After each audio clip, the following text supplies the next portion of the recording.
এই হলো আমাদের রুম ট্যুর। টিনের এমন একটা ঘর সাজাতে ঠিক কত খরচ হয়? আমাদের এই ঘর সাজাতে টোটাল খরচ হয়েছে 1,09,200 টাকা। এখানে থাকা প্রত্যেকটা আসবাবের দাম কত গেস করুন তো।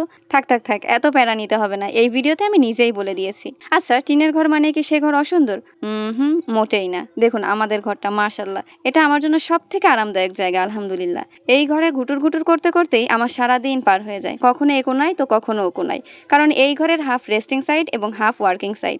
অনেকেই আমার কাছে আমাদের রুম ট্যুর ও খরচ কত পড়েছে জানতে চেয়েছিলেন। ঘর গোছাচ্ছিলাম, তারপর ভাবলাম প্রতিটা আসবাবের দাম জানিয়ে দিই, তাহলে আপনি এমন রুম ডেকোর একটা আইডিয়া পেয়ে যাবেন। রেস্টিং সাইডে খাট 10,000, সোফা 9,000। এটা একটু লস খাইছি মনে হয়।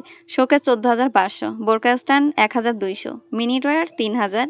আর উপরের এই পাখাটা আমার নানুর দেওয়া। বাই দ্য ওয়ে, এই ফুলগুলা কিন্তু আমি আঁকছি।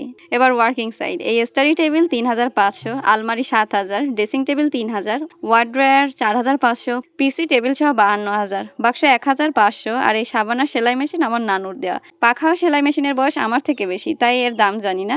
তাহলে সর্বমোট হলো 1,09,200 টাকা। সব তো জানা হলো, তাহলে আজকের মতো এখানেই সমাপ্ত।